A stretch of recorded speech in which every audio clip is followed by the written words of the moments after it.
In a day of secularization, we find Americans, mostly Christian Americans, asking the question, what are the values that make a nation great?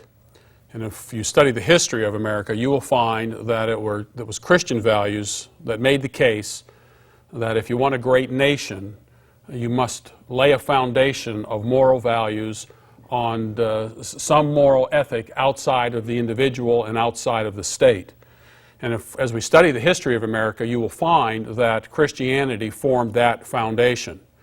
And in fact, it was Benjamin Franklin who said, unless the Lord builds the house, they labor in vain who build it. And what we're going to do in this series is to look at how our founding was rested upon biblical principles, that you cannot understand America unless you understand America's Christian history. Now again, in a day of secularization, you will find people questioning the foundation of America and actually ridiculing the idea that America was a Christian nation. And certainly the debate continues over whether or not America is a Christian nation. But every society is founded on some ultimate principle. There is no way that you can get away from this. The most secular of societies, an atheistic society, a communist society, a socialistic Nazi society rests upon some foundation. And resting upon some foundation, you will find that they express a certain amount of values. Hugo Chavez's socialism, Fidel Castro's socialism, Islamic nations, even those who would espouse an atheistic worldview, would put forth a system of values. And so a system of values flows from this fundamental operating principle, even among regimes as diverse as Nazism, communism, fascism, and socialism. And we can never come to the conclusion that as Christians that we can ever espouse some sort of neutral value system, and that a value system springs out of thin air. And this is what we'll be looking at in this series of lectures over the next several weeks. And back in 1992, the question of America's Christian history came up when Governor Kirk Fordyce was speaking at a conference on governors, and he made this statement: Christianity is the predominant religion in America. We all know that's an incontrovertible fact. The media always refer to the Jewish state of Israel. They talk about the Muslim country of Saudi Arabia, of Iran, of Iraq. We all talk about the Hindu nation of India. America is not a nothing nation, it's a Christian country. Now, part of the problem in dealing with a statement like this is defining what we mean by Christian nation. And as we go through this series, especially in this introduction, you will see how the debate over America's Christian history, whether or not America is a Christian nation, is still in the forefront of political values. And the reason for that is, of course, quite clear. If you get rid of any transcendental law, that is, if you can get rid of the idea that there's a law greater than man, then there's a law greater than the state. If the state is free from abiding by any law outside of the state, then they can do anything that they want. And so to disparage America's Christian history is to lead a nation down the road to totalitarianism. So the debate over whether America was or is a Christian nation has not gone away. In 2006, then Senator Barack Obama stated, "Whatever we once were, we're no longer a Christian nation. At least not just.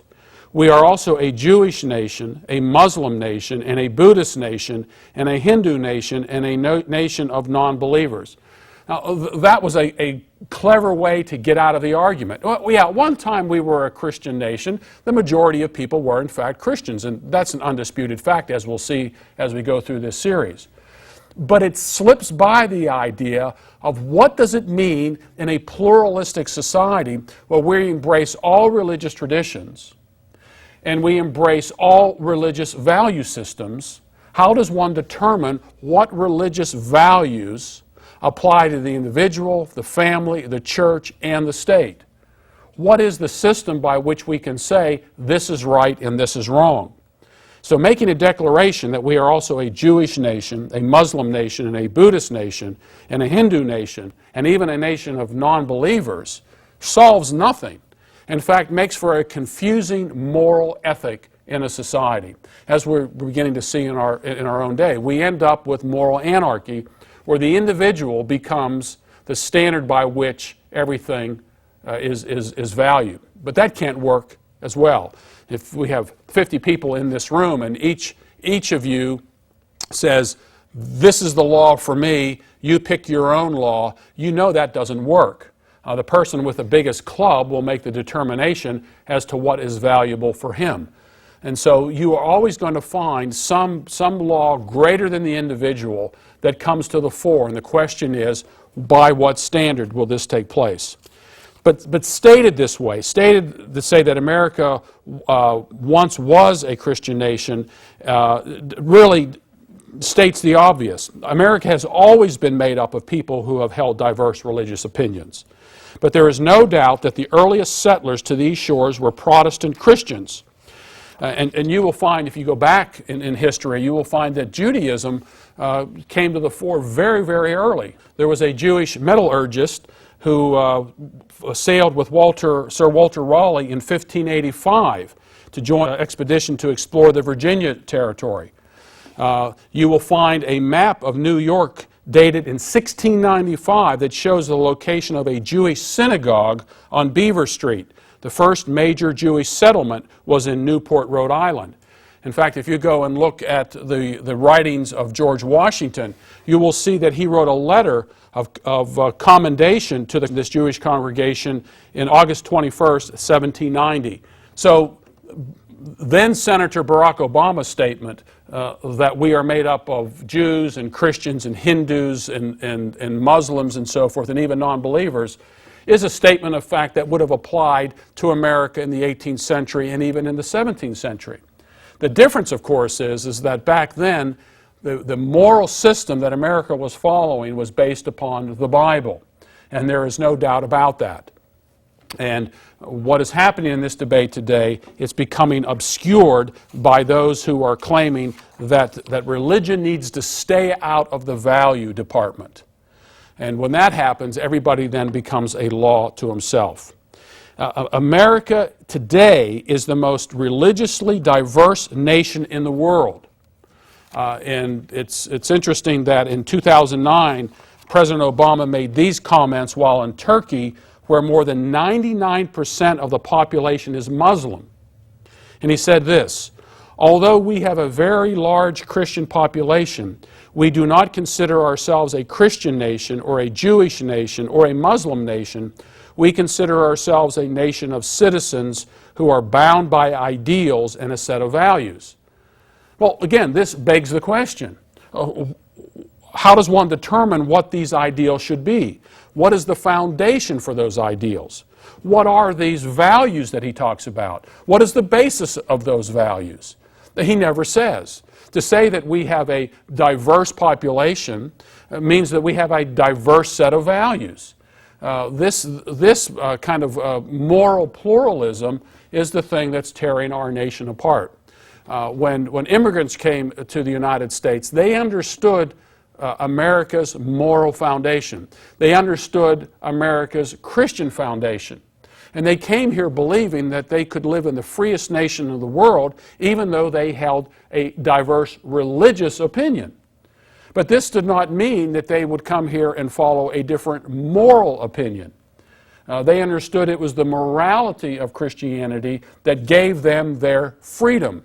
They knew it was the value system of Christianity that gave them the ability to live free in this world.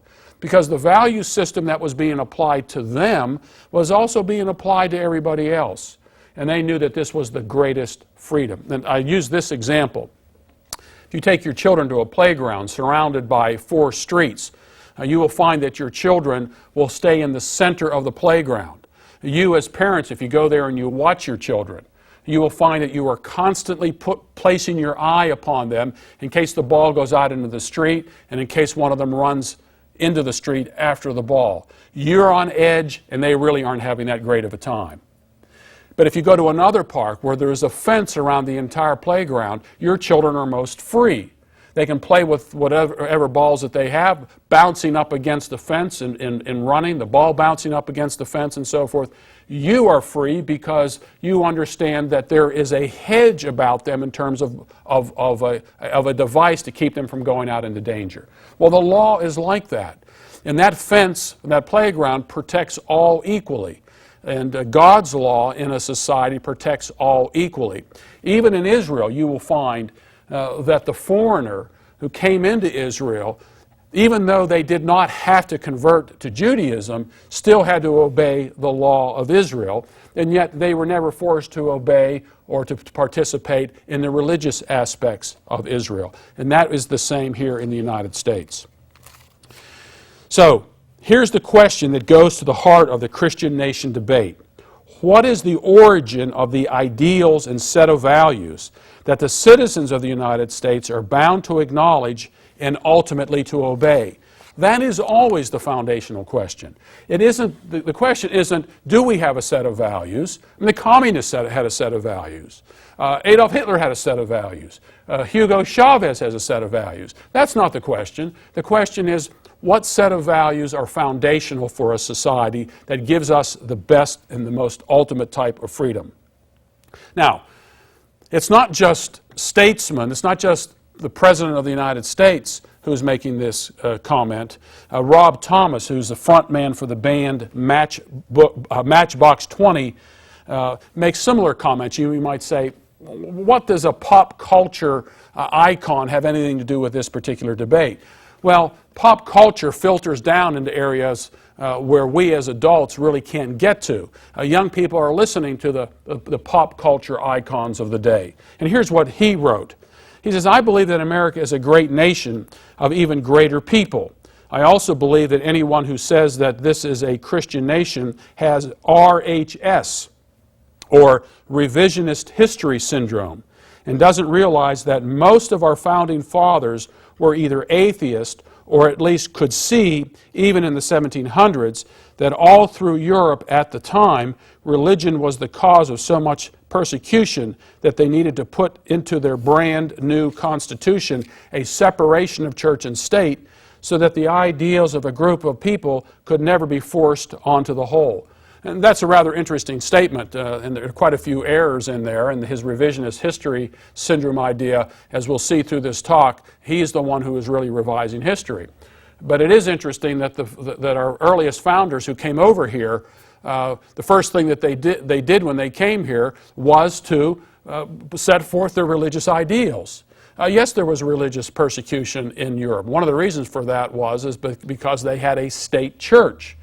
And when they came over here, they wanted to make sure that their particular brand of Christianity had a jurisdictional separation between church and state. Now, not all of them practiced that, and we'll talk more about what a jurisdictional separation between church and state is all about.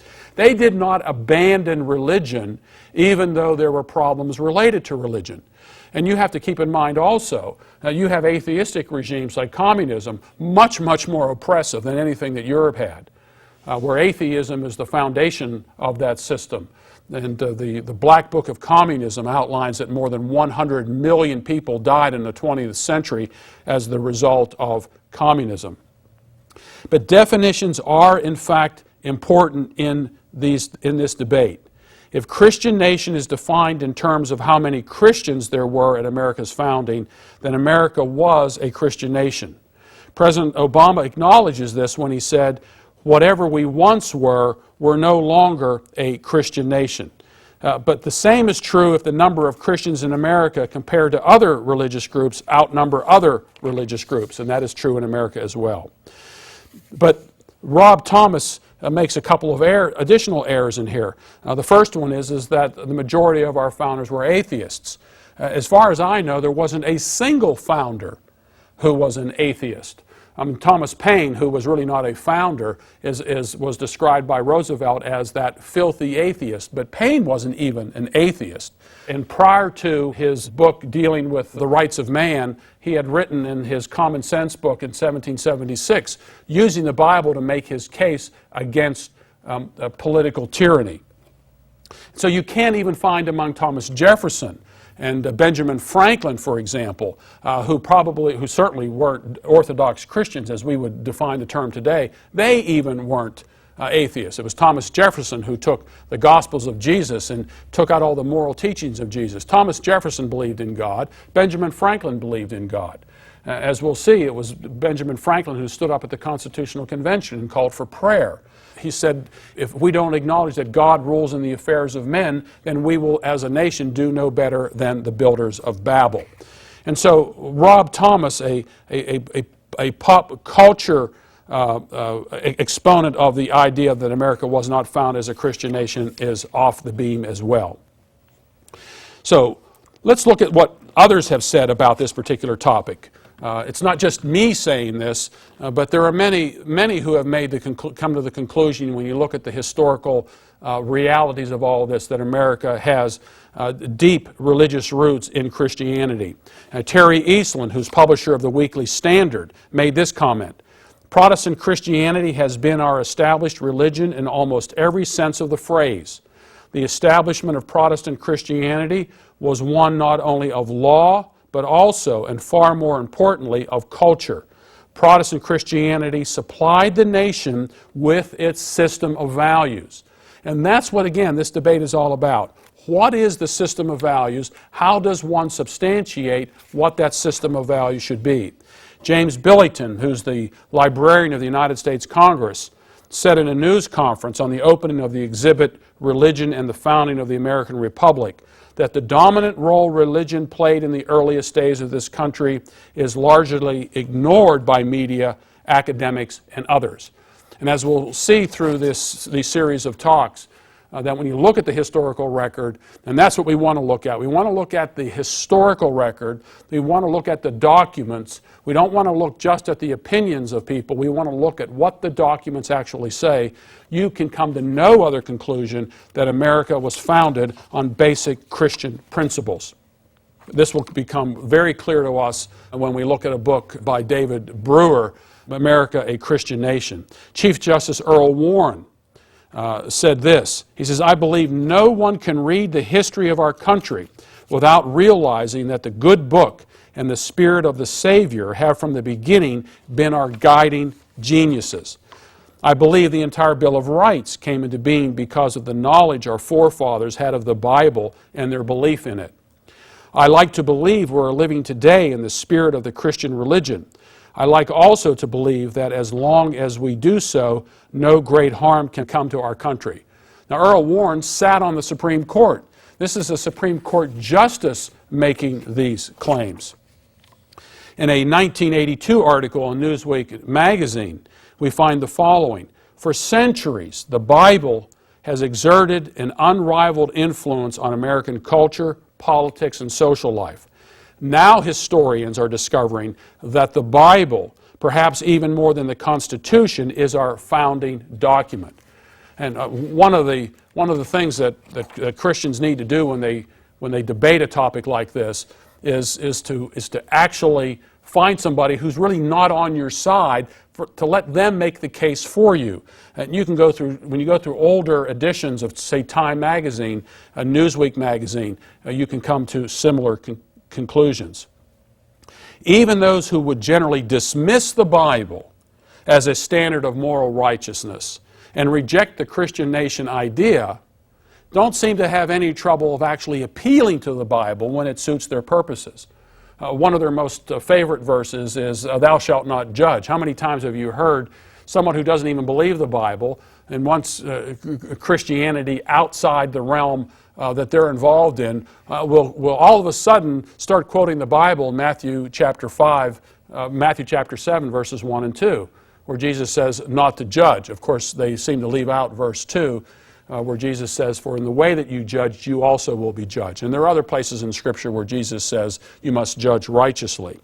But even today we find, for example, in the Pittsburgh Post-Gazette in 2009, cited the words of Jesus to love your enemies as a moral prescription against torture. But I wonder if this same newspaper would quote Jesus in Matthew chapter 19, where Jesus upholds the sanctity of marriage between one man and one woman. When it becomes convenient for them to quote the Bible, they will do so. The governor of the state of Alabama wanted to raise taxes in the state based on the article, "An Argument for Tax Reform Based on Judeo-Christian Ethics," that appeared in the Alabama Law Review. Now, it was interesting that liberals who would denounce, who in fact did denounce the governor of Mississippi, did not denounce the governor of Alabama when the governor of Alabama wanted to appeal to the Bible in order to make a more just taxing system in the state of Alabama. And so again, when we deal with a subject like this, we have to do so in terms of looking at the actual facts of history. One of the other things we need to discuss is to define what America not being a Christian nation is not. The claim that America has a distinct Christian heritage does not mean that every American is now or ever was a Christian. And again, I don't know anybody who would make that claim.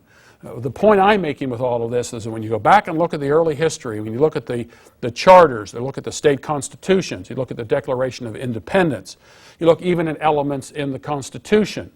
When you look at calls for days of prayer and fasting, you will find a direct reference to the Christian religion. And if there isn't a direct reference to the Christian religion, the nomenclature, the phrases that are used certainly come out that way. You will never find this accommodation to other religious traditions. But what is it? What is it to say that America was founded on these basic Christian principles? It's one thing to claim that there is no evidence of a Christian heritage for America, and another to prove it.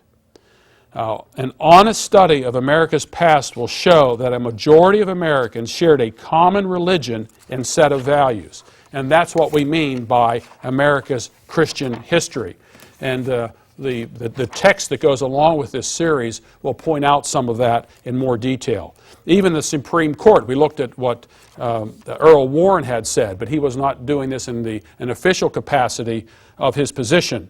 But if you go back in 1892, the Supreme Court declared in the case of the Church of the Holy Trinity versus United States that America was a Christian nation from its earliest days.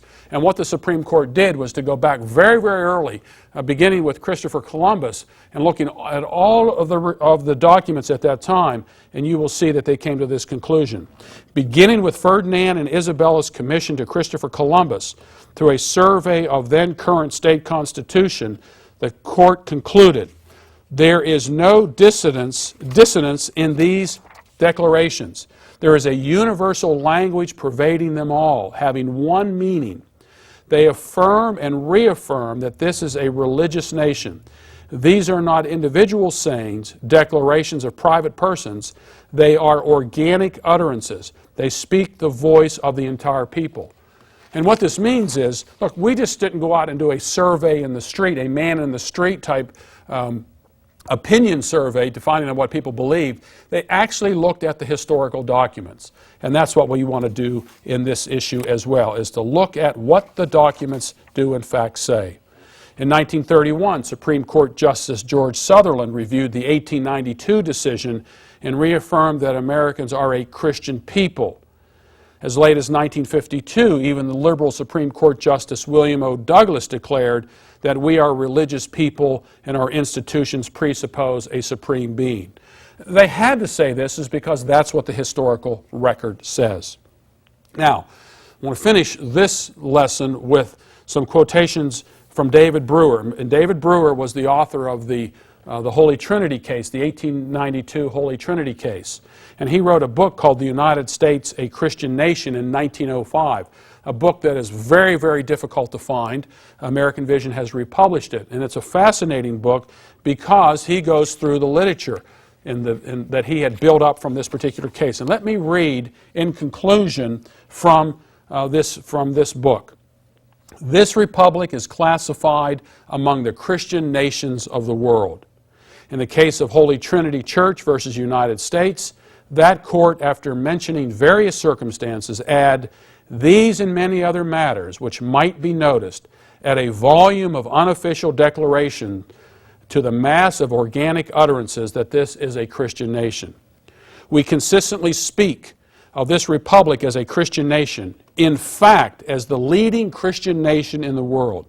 This popular use of the term certainly has significance. It is not a mere creation of the imagination. It is not a term of derision, but has a substantial basis, one which justifies its use. This next statement by Brewer is extremely important for the debate of our day, this idea of moral pluralism, based upon the idea that we have a variety of religious traditions. Listen to what Brewer says. In no charter or constitution is there anything to even suggest that any other than the Christian is the religion of this country. In none of them is Muhammad or Confucius or Buddha in any manner noticed. In none of them is Judaism recognized other than by way of toleration of its special creed. While the separation of church and state is often affirmed, there is nowhere a repudiation of Christianity as one of the institutions as well as benedictions of society. In short, there is no charter or constitution that is either infidel, agnostic, or anti-Christian. Wherever there is a declaration in favor of any religion, it is of the Christian religion. He goes on to say, you have noticed that I have presented no doubtful facts. Nothing has been stated which is debatable. The point is, if you look at the historical record, you cannot come to any other conclusion that America's foundation was based upon these biblical ideas. And he finishes with this. I could show how largely our laws and customs are based upon the laws of Moses and the teachings of Christ. How constantly the Bible is appealed to as the guide of life and the authority in questions of morals. So what was David Brewer's conclusion? This is a Christian nation. Now, our study would be incomplete if we did not take the same road that David Brewer and others have taken to come to their conclusions. And by taking that same road, that means to look at week after week as we go through this study to see what the original documents say, to see what our history is all about, and you will come to the conclusion that America was great because America set its standards based upon the biblical values that our forefathers brought forth to this nation. If we lose those values, America will be a byword in the history, a footnote in the history books of some other domineering nation who will take us over.